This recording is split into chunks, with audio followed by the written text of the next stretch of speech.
नमस्कार, स्वागत है आपका हमारे विशेष कार्यक्रम आपके सितारे में। मैं हूं आपके साथ अमन गिल। राशियों में मौजूद ग्रह नक्षत्र सितारों के प्रभाव के बारे में जानना हर व्यक्ति के लिए जरूरी है।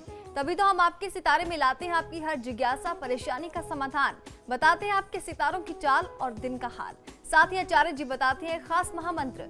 आज आचार्य जी बताएंगे हरियाली तीज का महत्व, कैसे मनाया जाता है ये त्योहार। तो देर कैसी, शुरू करते हैं आज का आपके सितारे। क्या आप जानते हैं हरियाली तीज का महत्व? तो जानिए पंडित वैभवनाथ शर्मा से हरियाली तीज का धार्मिक और पौराणिक महत्व। आपके सितारे में आप अपनी हर परेशानी का हल प्राप्त कर सकते हैं और अपने सवाल पूछ सकते हैं। स्टूडियो में साथ देने के लिए मौजूद है विश्वविख्यात ज्योतिषाचार्य और वास्तुशास्त्री पंडित वैभवनाथ शर्मा। आचार्य जी, आपका हार्दिक स्वागत। जी नमस्कार। तो यदि आप भी अपनी कुंडली के ग्रह नक्षत्रों से परेशान हैं या कार्य, व्यापार, परिवार की चिंता कर रही है आपको परेशान, तो आप भी हमें कॉल कर सकते हैं। हमारे नंबर्स लगातार आपकी टीवी स्क्रीन पर फ्लैश किए जाएंगे। आप हमसे सीधी बात कर सकते हैं। हमारा टोल फ्री नंबर है 180010263003। आप इस नंबर पर मुफ्त में कॉल करें। इसके अलावा आप हमें हमारे लैंडलाइन नंबर्स 012046463332 और 012046463327 पर भी कॉल करके हमसे सीधी बात कर सकते हैं। चलिए सबसे पहले जानते हैं आचार्य जी से आज का पंचांग। ये आज का पंचांग इस प्रकार है। विक्रम संवत 2070 श्रावण मास चल रहा और श्रावण मास के शुक्ल पक्ष की आज तृतीया तिथि है। शनिवार का दिन है। नक्षत्र है उत्तरा फाल्गुनी। योग है शिव और करण है गर। और आज जो व्रत और त्योहार मना रहे हैं उसे हरियाली तीज कहते हैं। ये महिलाओं का, सुहागिन महिलाओं का बहुत ही विशेष पर्व होता है। चलिए बात करेंगे 12 राशियों की। सबसे पहले जानेंगे मेष राशि वालों के दिन का हाल। मेष राशि वाले जातक लोगों के लिए कोई ऐसा व्यक्ति आज आपके साथ हो सकता है जो आपको धोखे में डालेगा। आज आपको सावधानी से काम करना चाहिए। स्वास्थ्य, पिता का पक्ष या करियर की स्थिति बहुत अच्छी आपके लिए आज नहीं रहने वाली है। विद्यार्थी वर्ग को वहीं एक तरफ बहुत अच्छी सफलता मिल सकती है। ओम श्रीदाय नमः मंत्र का 108 बार जाप कर लेना आपके लिए सर्वोत्तम होगा। आज किसी भी परिस्थिति में निराश न हो। वृषभ राशि वालों का आज का दिन कैसा रहेगा, आइए जानते हैं। वृषभ राशि वाले जातक लोगों के लिए स्वास्थ्य उत्तम रहेगा। खर्च में कमी आएगी। अगर आपने किसी से पैसे उधार ले रखे हैं तो उस धन को आज आपको चुकाने का प्रयास करना चाहिए। नए कार्य की शुरुआत आप कर सकते हैं। व्यापार व्यवसाय में बहुत अच्छा लाभ संभावित है।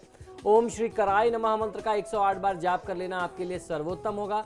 व्यर्थ की बातों में खुद को लगा करके बहुमूल्य समय नष्ट न करें। चलिए अब जानेंगे मिथुन राशि वालों के दिन का हाल।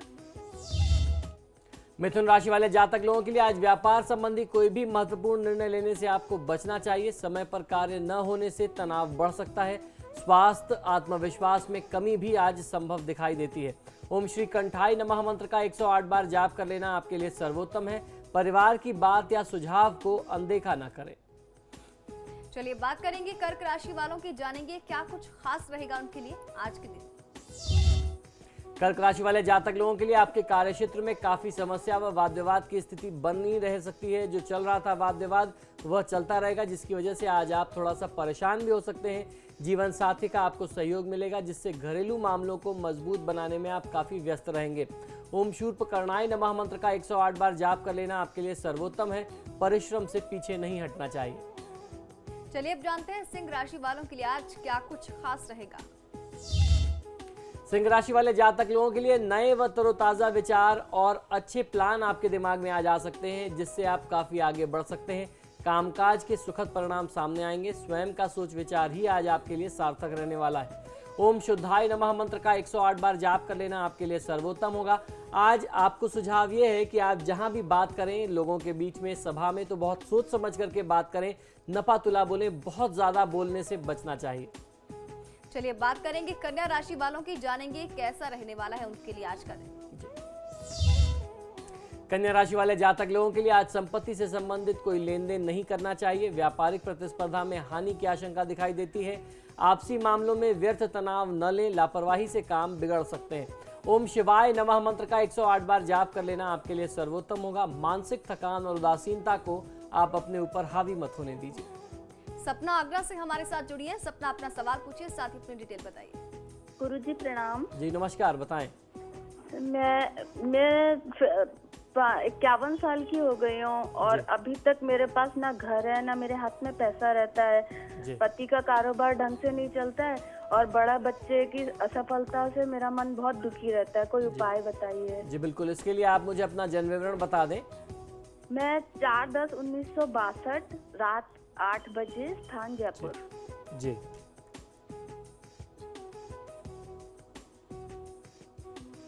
जी सपना जी, आपने जो जन्म विवरण बताया है इसके अनुसार चंद्रमा की महादशा में शुक्र की अंतर्दशा चल रही है। देखिए, आपकी जन्म पत्रिका में संघर्ष के भाव दिखते हैं।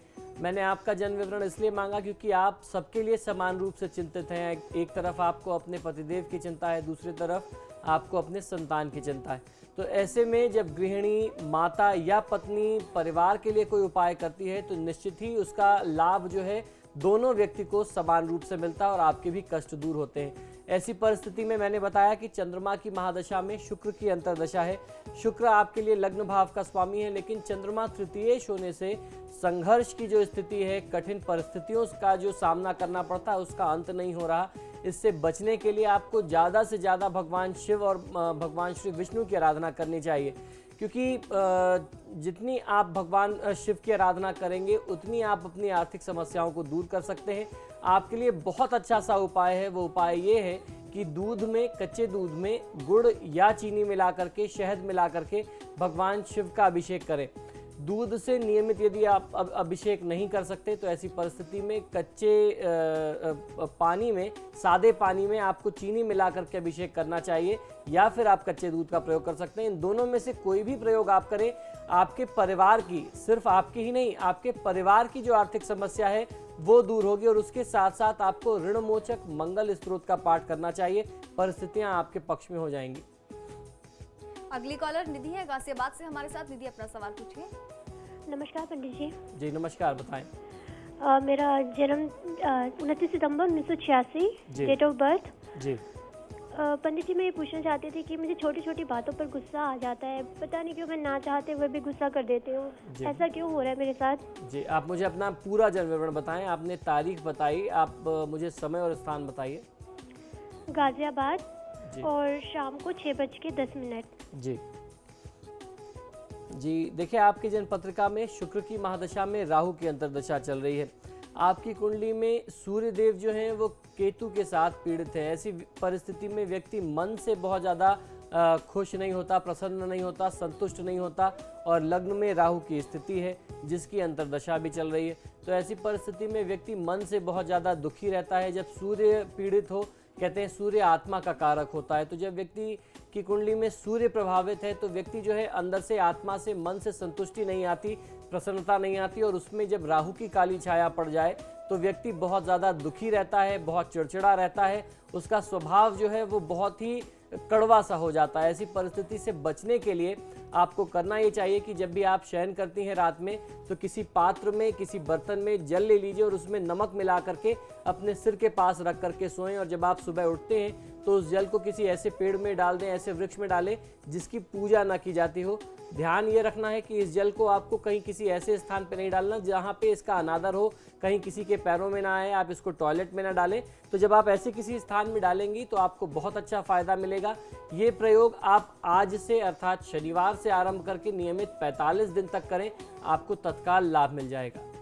दिल्ली से रजत हमारे साथ जुड़े। रजत, अपना सवाल पूछिए, साथ ही अपनी डिटेल बताइए। हेलो, नमस्कार पंडित जी। जी नमस्कार, बताइए। मैं रजत दिल्ली से बोल रहा था। जी मेरी डेट ऑफ बर्थ 28/4/1988 है। जी जन्म स्थान मेरा पंजाब का है।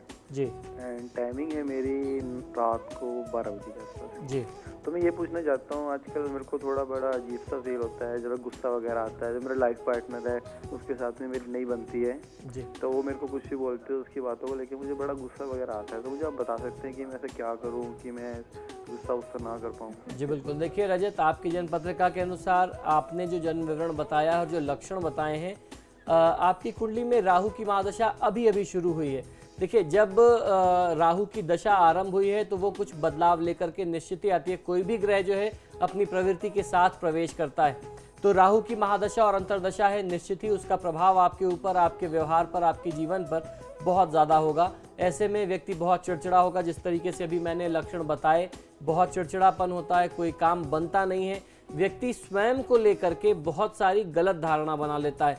ऐसा कहते हैं कि राहु और केतु हमेशा एक फॉल्स इमेज देते हैं। आप जो नहीं हैं ये आपको बताना चाहेंगे, आपको वो इमेज दे देंगे। आपको लगेगा कि आप तो बहुत धनी व्यक्ति हैं, बहुत समृद्ध, बहुत काबिल व्यक्ति हैं, और उसी कॉन्फिडेंस में, ओवर कॉन्फिडेंस में या उसी डायलेमा की स्थिति में आप अपनी नौकरी से हाथ धो बैठते हैं, आप इस्तीफा दे देते हैं। आपको लगता है कि आप तो जो जिस पोस्ट पर हैं आप इससे कहीं ज़्यादा बड़ी पोजीशन डिजर्व करते हैं, वो आपको मिल नहीं रही, आप इस्तीफा दे देते हैं। फिर बाकी के समय में आप भटकते रहते हैं, आपको नौकरी नहीं मिलती, और वो जो भटकाव का दौर है वो किसी भी जातक के लिए निराशा लेकर के आता है। तो आपको मैं ये सारी बातें इसलिए बता रहा हूँ क्योंकि अभी ये राहु की दशा शुरू हुई है, आरंभ हुई है, ये 18 साल तक रहेगी। तो आप इसके हिसाब से ही अपने मनोदशा बना लें, अपने मन को सेट कर लें और फिर बिहेव करें, उस तरीके से व्यवहार करें तो निश्चित ही आपको लाभ मिलेगा।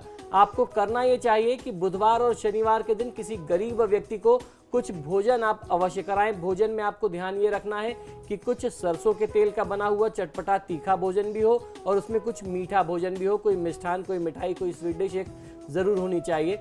ये इस तरीके का दान यदि आप लगातार 18 बुधवार और शनिवार कर लेते हैं, दोनों दिन मिला करके, तो आपको काफ़ी राहत मिलेगी।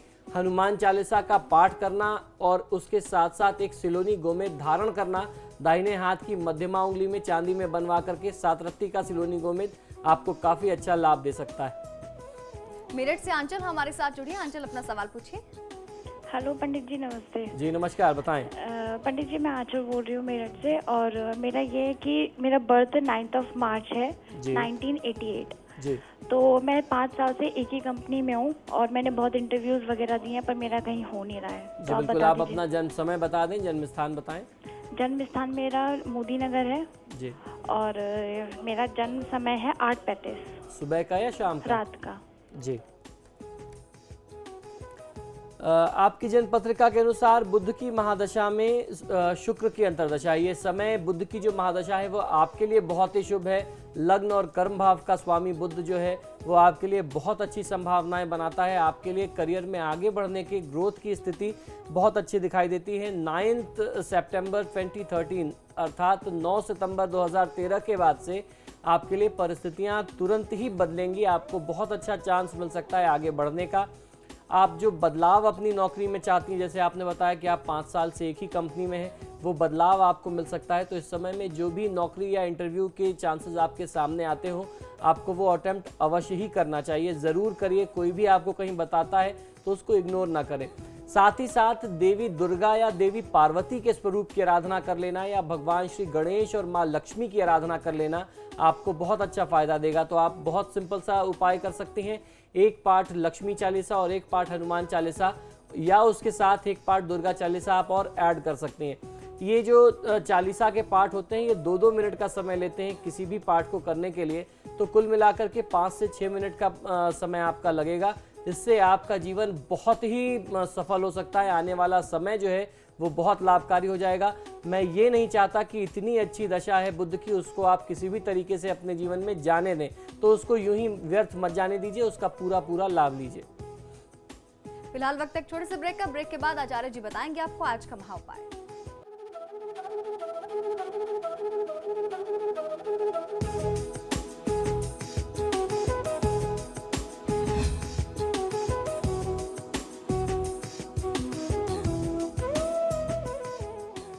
ब्रेक के बाद आपका स्वागत है। चलिए आगे बढ़ते हैं, हम जानते हैं तुला राशि वालों के दिन का हाल।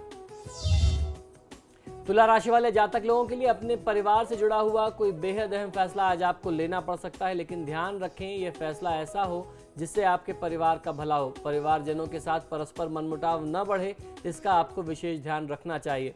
ओम शाश्वताय नमः मंत्र का 108 बार जाप कर लेना आपके लिए बहुत अच्छे लाभ लेकर के आएगा। आज की तिथि में आपको यात्रा करने से बचना चाहिए।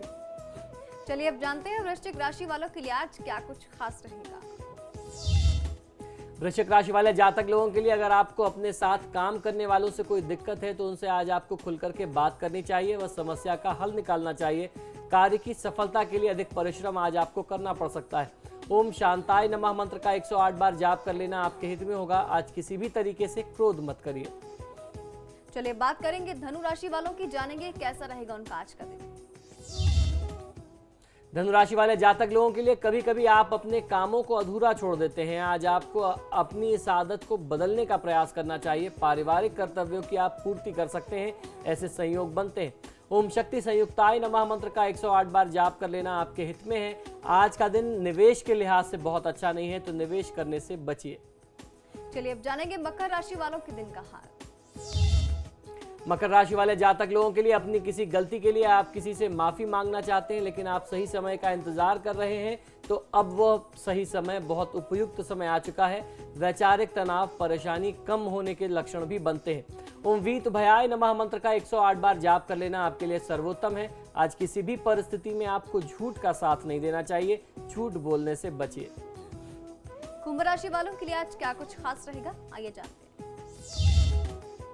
कुंभ राशि वाले जातक लोगों के लिए आज आपका भाग्य आपके साथ है। प्रयास करने से रुका हुआ धन मिल सकता है। अनजानी जो समस्याएं थी, जिनसे आप बहुत ज्यादा परेशान थे, वो आज आपके सामने आ सकती हैं। उनको यदि आप थोड़ा सा प्रयास करें तो दूर भी कर सकते हैं। अधिक परिश्रम करने पर आपका जो मेहनत है वो आज आपके लिए थोड़ा सा कम लाभ लेकर के आएगा, तो उससे आपको बहुत चिंतित होने की आवश्यकता नहीं है। ओम विभुदेश्वराय नमः मंत्र का 108 बार जाप कर लेना आपके हित में होगा। आज अपने व्यवहार से किसी के दिल को ठेस न पहुंचाए। चलिए अब जानते हैं मीन राशि वालों के लिए आज क्या कुछ खास रहने वाला है।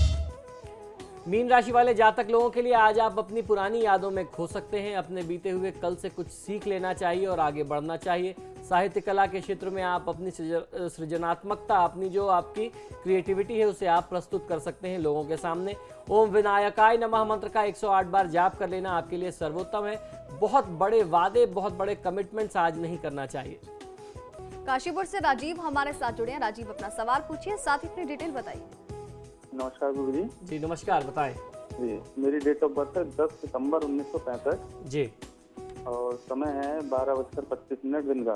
जी मैं ये जानना चाहता हूँ, मैं कोई भी काम करता हूँ, पहले प्राइवेट नौकरी वगैरह करता था, तो उसमें भी कोई सफलता नहीं मिली, कोई व्यापार करा उसमें भी नहीं मिली, तो क्या परेशानी है? जी देखिए, आपकी जन्म पत्रिका के अनुसार बुध की महादशा में चंद्रमा की अंतर्दशा चल रही है। इस संयोग को ही बहुत अच्छा नहीं मानते हैं। ये असफलता कारक संयोग ही है। ऐसा कहते हैं कि बहुत संपन्न व्यक्ति भी होगा तो ऐसी दशा में वह दरिद्रता की स्थिति में आ ही जाएगा।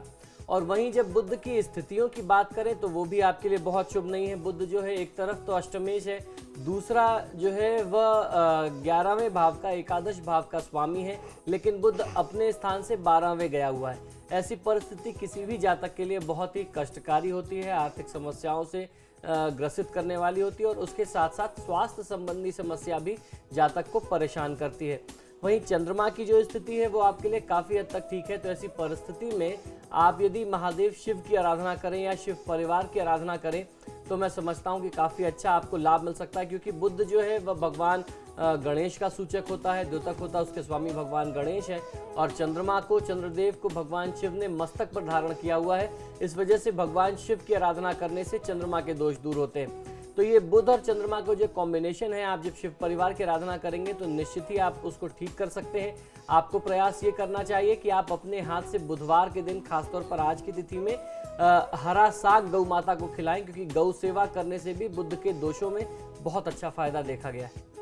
चलिए अब बारी है आज के महा उपाय। ये आज के महा उपाय में मैं आपको बता रहा हूँ, आज जो तिथि, आज जो पर्व मना रही हैं हमारी सुहागिन बहनें, हरियाली तीज के नाम से जिसे हम जानते हैं, उसका क्या है महात्म। श्रावण मास के शुक्ल पक्ष की तृतीया को श्रावणी तीज कहते हैं। इसे श्रावणी तीज, हरियाली तीज तथा कजली तीज भी कहते हैं। यह मुख्यतः स्त्रियों का त्योहार है। इस समय जब प्रकृति चारों तरफ हरियाली की चादर से बिछा देती है तो प्रकृति की इस छटा को देख करके मन पुलकित होकर के नाच उठता है। जगह जगह झूले पड़ते हैं। तीज पूर्ण रूप से स्त्रियों का ही उत्सव है। पौराणिक व धार्मिक महत्व क्या है, आइए इसके बारे में भी जानकारी करते हैं। श्रावण शुक्ल तृतीया अर्थात तीज के दिन भगवती पार्वती 100 वर्ष की कठोर तपस्या साधना के उपरांत भगवान महादेव शिव को प्राप्त कर सकी थी। इसी कारण सौभाग्यवती स्त्रियां, सुहागिन महिलाओं के द्वारा इस दिन संध्या काल में मां पार्वती का पूजन श्रद्धापूर्वक किया जाता है। माता का आवाहन किया जाता है। स्त्रियां आकर्षक परिधानों से सुसज्जित हो समूह में भगवती पार्वती की उपासना करती हैं, जो विवाहित स्त्री पुरुष के जीवन में दाम्पत्य सुख व हर्ष प्रदान करता है। त्योहार विशेष को ध्यान में रखते हुए स्त्रियां अपने हाथों में भिन्न भिन्न प्रकार की मेहंदियां व पैरों में रंग लगाती हैं, जो सुहाग का चिन्ह माना जाता है। हमारे धर्म में हरियाली तीज के दिन माता पार्वती की सवारी बड़े धूमधाम से निकाली जाती है। नवविवाहित लड़कियों के लिए विवाह के पश्चात पड़ने वाले पहले सावन के त्योहार का विशेष महात्मा होता है।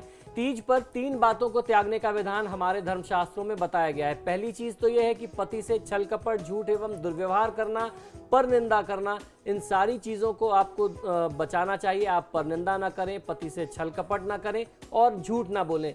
इन 3 बातों का ध्यान यदि आप रखते हैं सच्चे मन से, सच्चे हृदय से, तो ही हरियाली तीज का सही मायने में उत्सव आप मना सकते हैं। माँ पार्वती की आराधना करें। आप भगवान श्री महादेव और माँ पार्वती से यही प्रार्थना है कि आपका दाम्पत्य जीवन सुखों से भरा रहे। तो ये था आज का महा उपाय। आचार्य जी, आप स्टूडियो में, आपका बहुत बहुत शुक्रिया। जी नमस्कार। आपके सितारे में आज के लिए बस इतना ही। कल फिर होगी मुलाकात, तब तक के लिए नमस्कार।